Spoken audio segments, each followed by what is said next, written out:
you love those great events, you want to know a lot more about entertainment in Nigeria, and of course, great entertainers, celebrities. I can keep going on and on. That's our job on Entertainment Weekly. I'm Abdul, and the show kicks off right now.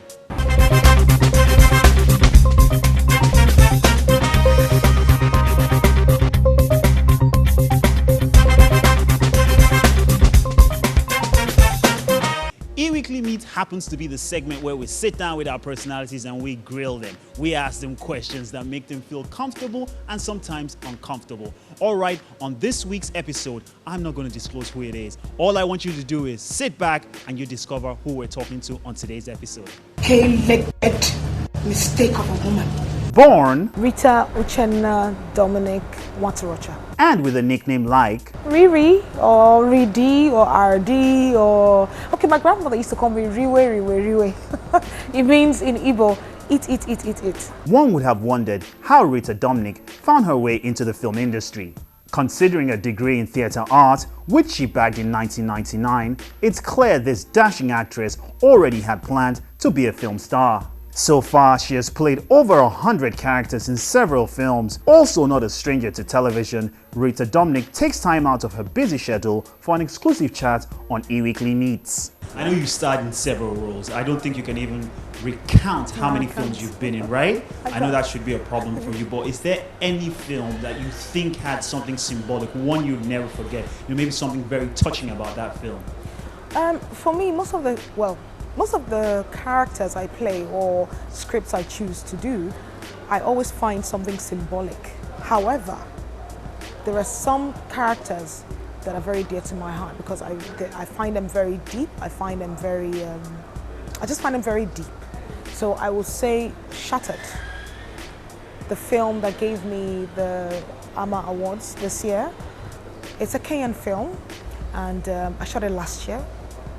I had never in my life shot anything as deep as that. I was stretched as an actor. I was torn as an actor. I did not know I had all sorts of acting demons living inside me, and the director found a way to bring them out, or uproot them out of me. This thing actually happened to a young woman. It happened to her when she was a young teenager, and I could feel the same things she felt, and it was such an very emotional period for me, to actually realize that this happened to a young teenager, So I was stretched as an actor. The director brought out all sorts of acting demons I did not know existed in me, and I'll say Shattered. I'll say my own film, The Meeting, where I play a much older woman, very cantankerous secretary, known as Clara Ikemba. The film is titled The Meeting. The makeup to age me took about 3 hours every day. I had to remove everything glamorous, that I know of, everything glamorous attached to Rita Dominic. I had to find ways to shelve that, to just remove all that and embody this character of Clara Ikemba. And you can imagine producing a film for the first time and playing such a complex character as Clara Ikemba.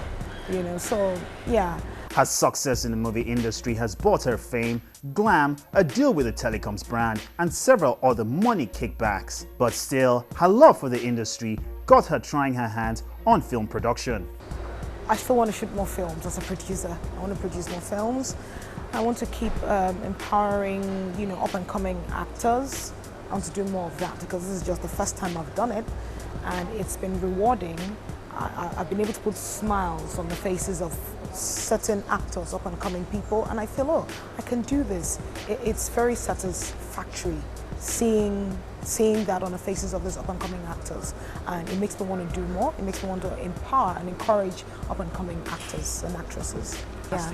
Now, looking at the career you've been in the career, the acting field for several years now. Would you say it's actually, or honestly say, it's financially rewarding? Well, I'm not begging for food. We thank God for that. It can be better, which is why we're trying to. Which is why we're trying to put a structure in place for the industry so that the future for Nollywood will even be better, even for the up and coming ones, and for some of us who are still going to be here, we can still gain from it, you know. So it can still, I mean, it can be better than what it is right now. And the truth is, maybe why I'm not, let's be honest, maybe why I'm not even begging for food is because I've been there for so many years. You still have up and coming actors who are not finding it easy, you know, trying to break into the industry. With an endless list of films with titles like A Time to Kill, My Guy, Unforgettable, Lean on Me, and Shattered, which earned her an AMA at the 2012 edition. Yeah. Now, where most people would actually just, you know, define you from these glorious days now when things have changed, it's good money like you said. Let's hear about the dark days, you climbing up. What was it like for you? You know, in the beginning, you must have been some traumatic times. Yes. You know, some days when you were probably, you know, challenges. Let's see those dark days. Oh yeah, I mean, there were days where I remember, I mean, first of all, I came into the industry when we didn't have mobile phones. So it was difficult even getting, you know, having any form of communication. You would go for auditions. We had those places where in Surulere we'll go there to look for work, we'll go there to do auditions, you know, and then when you do an audition, you go back home, you know, and you'd have to rely on getting up the following morning to go back to the same place, maybe on the last, maybe 100 naira that you have, to transport yourself to this place to know, did I get the role or not? And then you get there, you find out that you didn't even make it. You were not, you know, they just didn't cast you. And you have to find a way to find yourself back home, you know. So it was just really difficult. Now it's easy. You have phones. People can communicate. People can call you and say, okay, no, you did not make it, or you can call the producers to say, did I make the final list? And you can get information instead of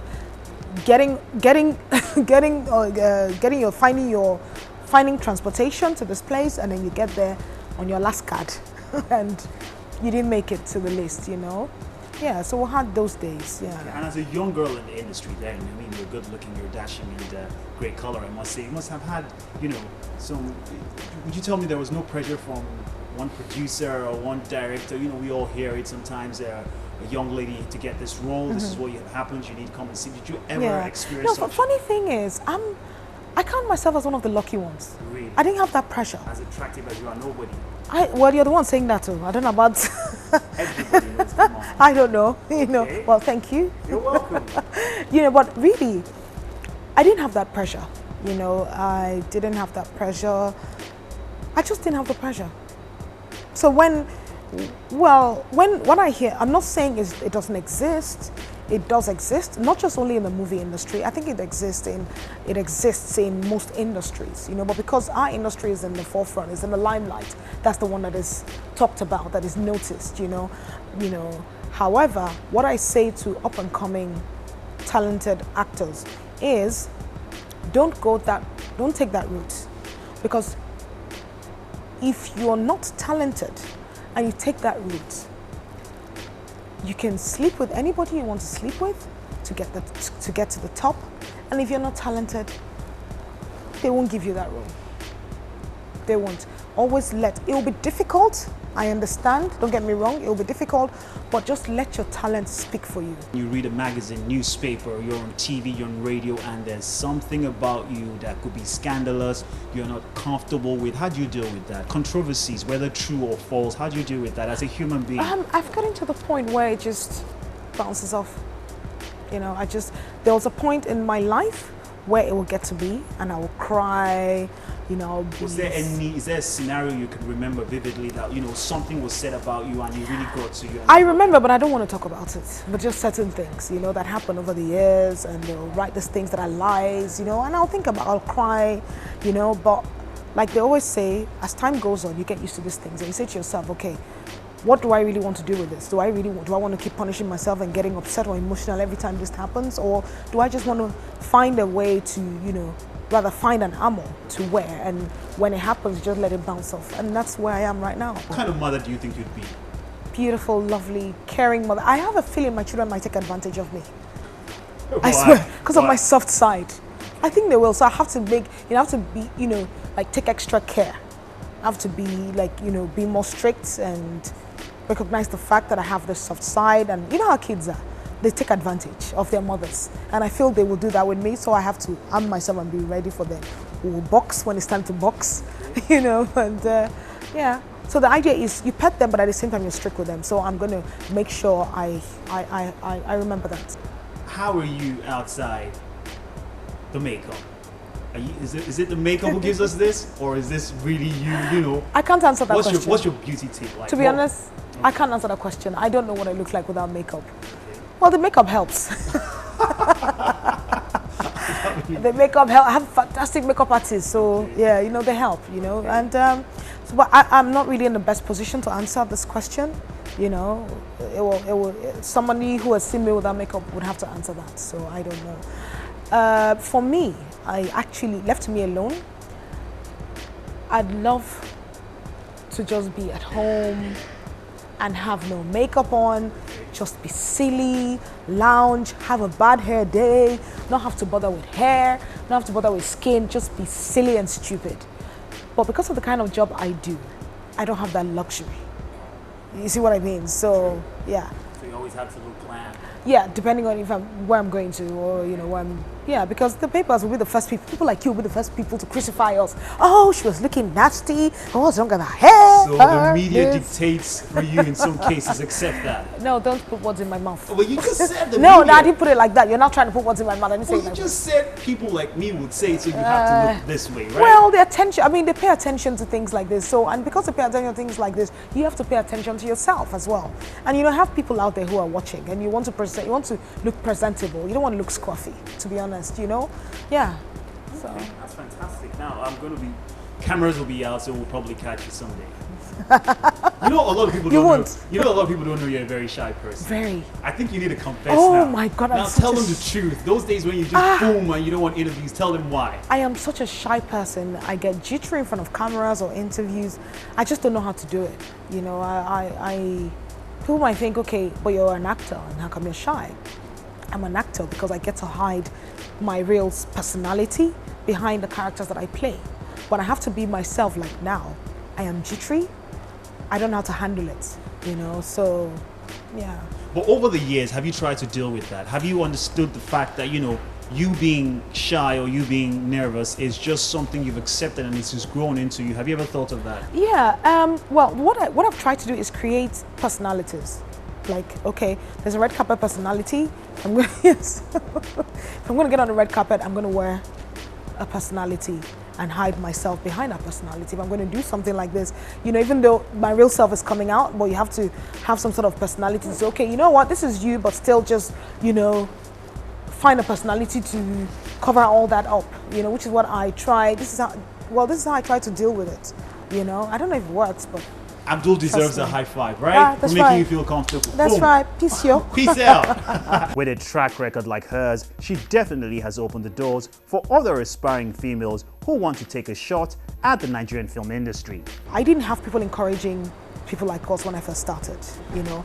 And right now that Nollywood is where it's at, you know, I feel we'll have the tools. Some of us have these tools that some other people maybe didn't have to encourage up-and-coming talents like us. So I want to do that. I want to keep making good films, and even as, you know, personally as an actor, I want to keep stretching myself as an actor, you know, playing more and more challenging roles, growing our company, the Audrey Silver Company, encouraging up-and-coming talents, and, you know, and just help contribute to this industry that has done so much for me. Crazy receptionist is more important than the minister you're trying to see. Professor Akpan, keep blowing grammar there now. Imagine, unrepentant despite your apparent misconduct. Code red.